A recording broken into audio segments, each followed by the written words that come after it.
All right. Well, happy, beautiful, amazing day after Christmas. Dr. Bobrakowski here out of Houston, Texas.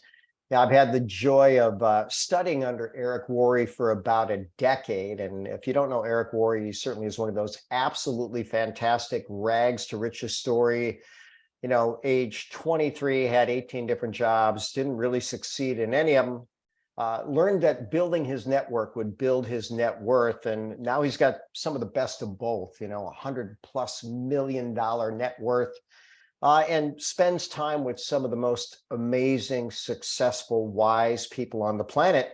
So simple tip, right? If you want to improve your net worth, improve your network. And what I like to tell people, and Eric is in favor of all of us creating our own personal brand. My brand is all things health, happiness, and success, and I'm going to work to step up my game this year in every single category. And every Monday, or mostly every Monday, unless we have a holiday or something unusual, will be a millionaire mentorship for Mondays. And so I've made investments into being mentored by multiple millionaires, and I'm certainly happy to share that with you. And by the way, I think that's actually my single best investment of life. What really has paid off, not just investing in myself, but investing with people that understand what I want to learn. And ultimately, that's an investment in yourself as well. So, Eric did a Zoom about the millionaire mindset. He's done this many, many times. And even though the resolution isn't great on this pick, I'm not sure why. He's got a really good screen and everything else. But he said, just imagine if you could get just 0.3% better each day. So that's essentially 3/1000ths of a percent better. How much better could you get over the course of a year?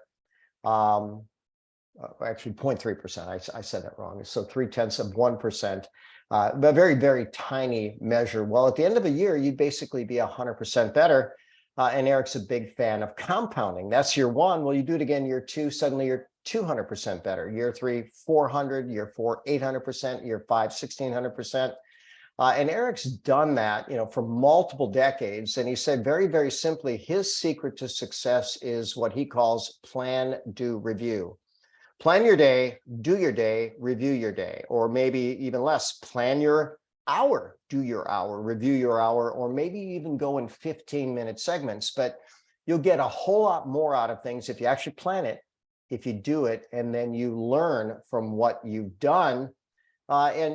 Basically he's done this, he says, every day over the last 30-something years, and has created, the beautiful life, the big house, the beautiful wife, the private jet, the great network, the great network, the great vacations, and the great contribution. And my hat's off to him. He basically says, I never need to work again a day in my life, but I'll continue to, because I love to contribute. And one of the things that Eric recommended in this millionaire mindset was the Netflix documentary Stutz. Now, Jonah Hill, famous actor, he was, I guess he got his start in something called 21 Jump Street. And Phil Stutz, I read his book, seems like it was a decade ago. Maybe it wasn't that long ago, called The Tools. But Jonah absolutely fell in love with this. And he says, you know what? I think the world needs to know about these tools. So he created the documentary with Phil Stutz. And here's what Phil says. He says, with the right tools, and that's what he's going to teach us, and I'll share tonight, anyone can take an unpleasant experience and turn it into an opportunity. Now, I'm a big fan of universal laws. There's the law of opposites. So if anything seems really bad, keep in mind, by the law of opposites, there's got to be some equal and opposite good. So this is his book. I read it a long time ago. And since then, having watched highlights of this series and the key points, he's added some tools since then. And I'm going to go over those with you. But even Dr. Oz, look what he said. He said, this blew my mind more than anything else I've learned this year. And ultimately, Stutz, as a psychiatrist, when people were having problems, he just didn't want to sit there and listen to what they had to say and not really offer anything. So he went back to his professors and said, listen, okay, these people have these problems. How do I help them? And you know what? They didn't have an answer for him. He says, that was shocking to me. Here I became a psychiatrist, and now what? How do I help people? And they really didn't have answers for him. So Phil starts with this basic statement that these things are absolutely unavoidable in life, period. You're going to have pain, you're going to have uncertainty, and ultimately you need to constantly work, and that absolutely never changes. And if you accept that, then maybe you're going to be okay. How can you learn to deal with pain? How can you learn to deal with uncertainty? And how can you make work fun? That's really what I'm going to suggest is the best way to do it. Find ways to make work fun. But when it comes to pain, I think most of us know that we've been told that all growth occurs beyond our comfort zone. So I just happened to see, this graphic on the internet. It just, really spoke to me. So imagine if you always stay in your comfort zone, never get uncomfortable. I like this caption. It says you're going to be trapped in a small world because you're going to avoid pain, which you ultimately need to break out to a new level. And then the statement below, pain sets me free. Phil Stutz likes to say, bring it on. And there's plenty of people, neurophysiologist out of Stanford, Andrew Huber, he's a big fan of cold plunges. I swim every day. The last 4 days have been air temperatures below freezing. And you know what? Kind of hurts, but you know what? It also empowers me to have a great day. So the first thing that Phil taught Jonah Hill was you want to optimize your life force. And he says there's going to be three components to that: your relationship with your physical body, in other words, how healthy you are, how much vitality do you have, what's your relationship with other people, and then interestingly enough, he basically said your relationship to yourself, which he was going to make different than your relationship to your physical body. Robin Sharma, he talks about the four interior empires. He says, look, everybody ought to start their day with super strong exercise. When you're in better shape, you get a better life. And here's what he said. He said, remember that when you transform your fitness, you'll transform your business. By the way, that's the same thing that Sir Richard Branson told Eric Worre. Interestingly enough, Eric Worre had the most transformational and profitable year of his entire life in 2022. So Jonah Hill, if you remember him from some TV shows, he was a pretty big guy. He was over 300 pounds. And you know what? If you don't feel good in your own skin, that's got to make each day kind of rough. So here's what I'm going to tell you. There's so much great information on the internet. Every Tuesday I do something called an Ask the Doctor. I'm happy to share that. I've helped plenty of people get healthier, get more fit, get stronger, get more flexible. But a simple book, Eat, Move, Sleep, really is going to hammer the basics. So Tom Rath, age 15, lost an eyeball to cancer. The doctors did a scan. They checked his genetics. They said, you lost a genetic lottery. You've got tumors in your body, in your liver, in your kidneys, in your spleen, in your lungs, in your ribs, in your spine, in your pancreas. And by the way, you'll never see your 37th birthday. Well, in this picture, he's 45 years old, Amazon.com #1 selling author, married, two beautiful daughters that don't have this problem. And by the way, the doctor said, yeah, don't ever plan on having kids. You'll probably give them those bad genes. Well, what do doctors know? And by the way, what Tom proved is if you treat your genes well, your genes will treat you well. What about other people? Well, it's pretty hard to beat the golden rule. Treat others the way you'd like to be treated. That's as good as it gets. And the golden rule, a lot of us associated with Christianity, but the people that have studied that said ancient cultures have always had evidence of this, going back even 5,000 years before Christianity. So a lot of value in the golden rule. And then finally, what about your mission with your best self?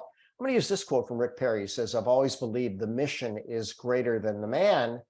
And Stephen Covey says this, the four purposes of life: #1, to live. Okay, you might consider your relationship with your physical body. To love, that could be your relationship with others and hopefully yourself. And how about leave a legacy? And what Covey's going to say, I missed it, live, love, learn, and leave a legacy. He talks about these four human dimensions, and he says that legacy is going to be the spiritual dimension. And hopefully a positive spiritual dimension. So what are we going to leave beyond us? And you know what? I'm going to say it's nearly infinite. So Dr. Stutz' next tool is part X. And he says, you know what? This is a part that everybody has, and it's a part that basically gets locked into self-sabotage. And if you ever look that up, some of the top sages of wisdom are going to tell you that seems to be the limiting factor in so many people. But very, very simply, Stutz says it's the part of you that simply says you can't, you're not strong enough, you're not good enough, you don't deserve this.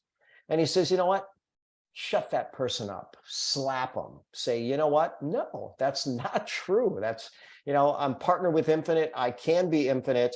But ultimately, if you know that there's a part of everybody that limits them, the more you can master that, the better. The Big Leap was essentially just about that self-sabotage. And I've used this picture before, and it's a good book, but here's what Gay Hendricks says. He says, each of us has an inner thermostat setting that determines how much love, success, creativity we allow ourselves to enjoy. When we exceed our inner thermostat setting, we will often do something to sabotage ourselves, causing us to drop back into the old familiar zone where we feel secure. So ultimately, part X, given a new name there. Bob Proctor, one of the great sages of wisdom, passed this year, but his legacy lives on. He was a big fan of the paradigm shift. He says, you know what?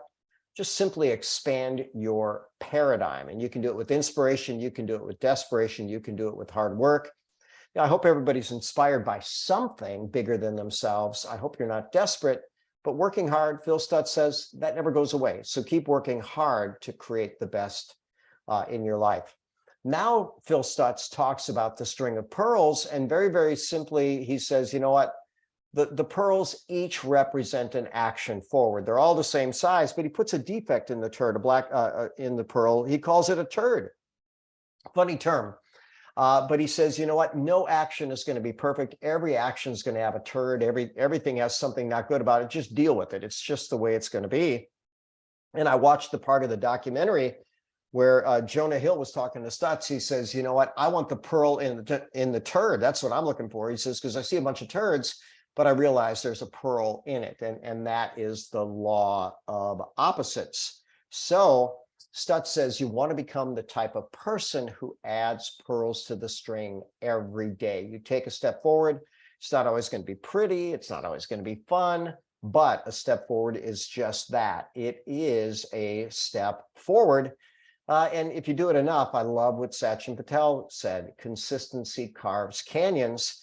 And to me, this is one of the greatest metaphors of all time. This trickle of water, maybe a little more than a trickle, called the Colorado River, over the course of maybe it's 80 million years, carved this amazing natural wonder called the Grand Canyon. Now, Dr. Stutz talks about the shadow, and other people have done that, like Carl Jung as well. And here's what he says: the shadow's the part of you that you're ashamed of. Well, you know what? We all have something about us that we don't like, maybe that we're ashamed of. And if we address it, what Stutz says is it can actually be good for you. The shadow, unlike the saboteur, the self-sabotage, that just happens without you even knowing. But the shadow is going to poke its head up and remind you, hey, I've got to deal with that. And by the way, the shadow's ever evolving. So think about that. I think about, Overeaters Anonymous. I went with a patient years ago that lost 100 pounds. And Alcoholics Anonymous, I went to that as part of my education. And what they'll tell you is, relapse is kind of part of the program, but just understand, you can be better, stronger, faster, smarter. No one's going to be perfect. If you slip back, give yourself some grace, get back on track. And the longer you stay back on track, the better. So the shadow is definitely not the part X. Dr. Stutz, he added this, by the way, since the book. I read the book, like I said, years ago, and really studied it because it was good. But basically, you see all these pictures, and all they are is a snapshot in time where there's different types of features where they can make the picture look even better than it is. And reality is, you know what, that moment in time is gone, very, very simply. So he calls the snapshot the absolute opposite of reality. And he reminds people that you're never going to get away from pain. You're never going to get away from uncertainty. You're never going to get away from hard work. Whereas that picture, we might even call it picture perfect. It's just this magic moment. We'll remember it, enjoy it, but understand life is always moving forward. And then his final tool was about the maze. And he says, you know what, whenever someone makes you angry or resentful or bitter, or you think something was totally unfair, if you keep playing that over in your mind, you're trapped in a maze that you cannot get out of. And he calls this active love. He says, imagine all the love in the universe and send it to the person or even circumstance that is distressing to you, and just let it dissolve away. So I always like that, that statement, whatever the question, the love is the answer. And Bob Proctor taught that, and when I listen to Bob Proctor, he said, you know what, start out each day, if someone's pushed your buttons the wrong way, send them love. And I happened to come across that when I had some people really push my buttons in a way that was, at the time I thought quite harmful and detrimental. But you know what? Every day I sent them love. And you know what? It ultimately unwound and turned out to be a really good thing. So how many times do we see that in life, right? Something that we think is going to be really challenging turns out to be quite good. Dissolve it with love is what Dr. Stutz would say. And he made a big point of that many, many times. We can't get away from pain, learn to deal with it. You can't get away from uncertainty, learn to deal with it. You're not going to be exonerated from the work is the words that he uses. And learn that as well. So we'll stop that formal part of the presentation. And if anybody has any questions about anything, certainly happy to share. If you notice, my background is different. I'm actually at my son's home. He's got a wonderful home office with better lighting than mine. So I think I can learn from him. Happy, beautiful evening, all. Any questions from anyone about anything? Good evening, Dr. Bob. Happy, beautiful evening, Camila. It's kind of late for you, isn't it? Yeah, it's late, but it's holiday, so I think I'm actually up working because I've been away with my granddaughter for 3 days. So now I was like eager to start working. Good. Yeah. And I think that the $1 million mindset that Eric Worre does is really interesting, and I can what I wanted to ask or have some kind of discussion on is that I think it's time to learn how to work smarter. He talks all about that, and we have been taught a long time to work hard. And what do you mean by working hard when you say work hard? Well, what if you did both, worked hard and worked smart? So, a number of years ago, I invested in a course called Insane Productivity by Darren Hardy. And, he was editor of Success Magazine and is a profound success. And he says, the way you work smart and probably enjoy it, he says, everybody has, some people call it the zone of genius. That's what Gay Hendricks calls it. And he says, once you find your zone of genius, it's something that you're really, really good at. It's probably something you enjoy. You probably get into a state called flow, where the work and the time flies and you don't even know it. So working hard doesn't have to be drudgery. Working hard can be a flow and joyful experience. But he would talk about what Pareto said, the Pareto principle. He says, 20% of your efforts will lead to 80% of your results. But then he went on to say, guess what? It goes another level. 20% of that 20% will lead to 80% of those results. So that means 4% will lead to 64% of your results. And then he said, by the way, we can go again. What's 20% of 4%? It's 0.8%. And that's going to lead to more than half of your results. And here's what he said. You want to spend your time in those things that you do that will yield the biggest and best result. And so, I look at people like Brendan Burchard, and he does like one webinar a week. And then he has assistants cut into 50 pieces of micro content and share it to add value to the world. I'm actually going to start doing that with this and Ask the Doctor because it's something I enjoy. But here's what I'm going to encourage everybody to do. Find your zone of genius. where it doesn't feel like a grind. It actually, you lose yourself in the joy of what you're doing. And then it all becomes better. And, you know, you have many talents. You're amazing graphic artist. You are profoundly innovative. You're great at collecting ideas and sharing. So, you know, whichever of those you enjoy the most, really double down, triple down your efforts on that and see where that goes. And what Darren Hardy would talk about, he'd talk about Dr. Oz. And, you know, if you ever saw him on TV, you know, Oprah launched him, and he's a heart surgeon. And he was still doing hundreds of heart surgeries every year. And when Darren Hardy asked him, he says, how do you do that with everything else you have doing? He says, well, it's very, very simple. What my superpower is the very technical part of the operation. When the chest is open, when the heart and lung bypass machine is set up, when they actually connect the vessel for bypass, not even harvest it from the body, that's where I jump in. So guess what? I do the real technical stuff in 10 minutes. And then I let the rest of the team finish the job. So he's there for 10 minutes of maybe a 4, 5, or 6 hour operation. And that's how he can do so many. And he still gets the big money because people want the pros doing that part of it, right?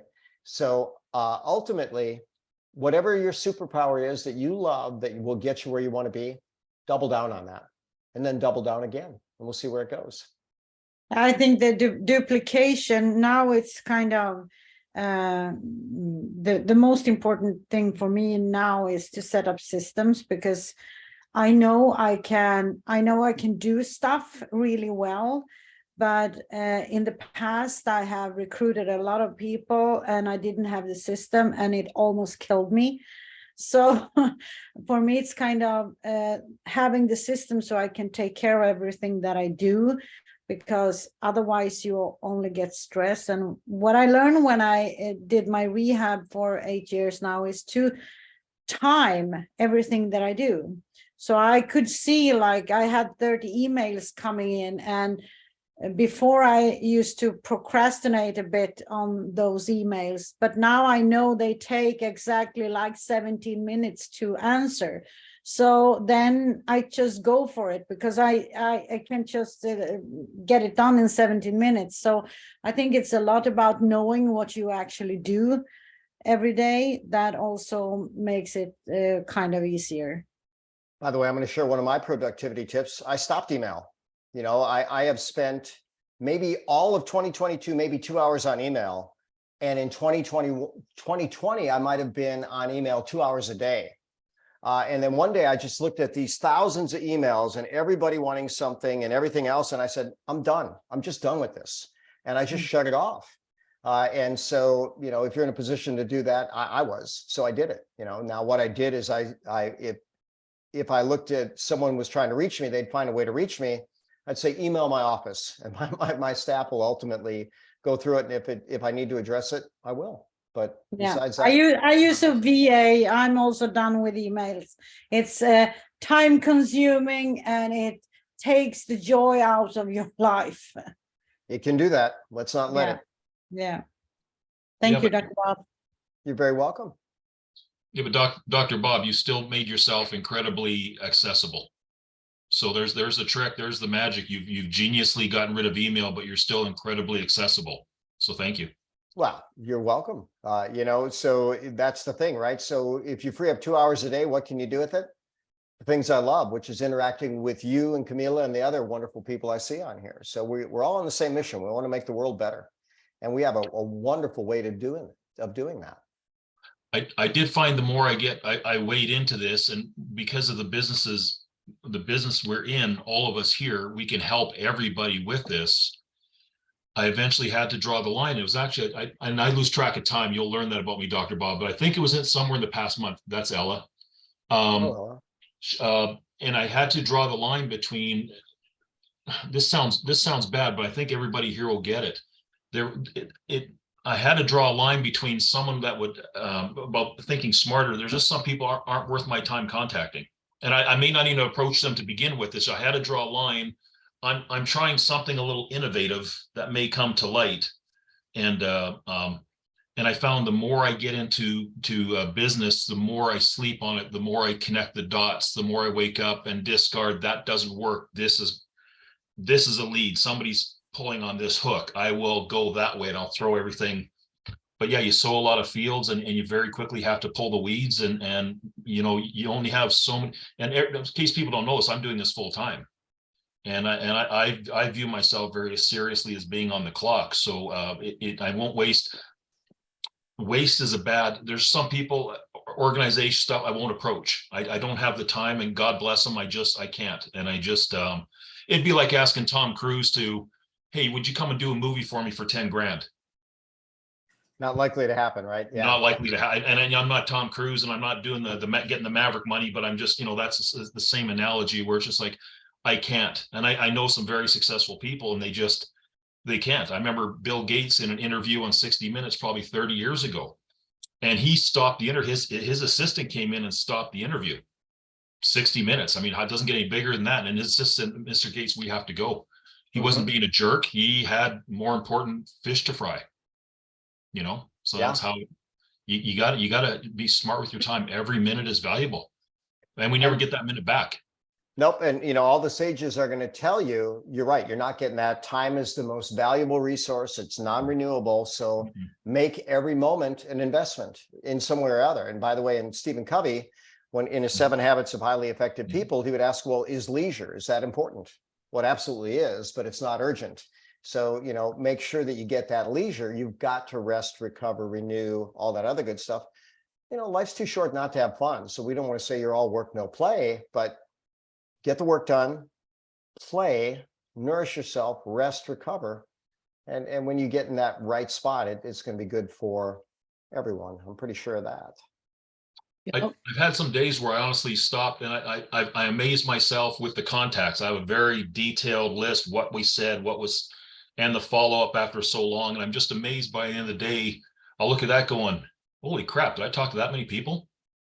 You know, and it's if anybody knows the bamboo story, 10 seconds, you have to nurture bamboo for, is it 4 or 5 years? Nothing above the ground. You have faith, you have trust, you're nurture, and in the 5th year, somebody grows 50 feet. Think about that. So that leaves me out. Sharon, did you have something?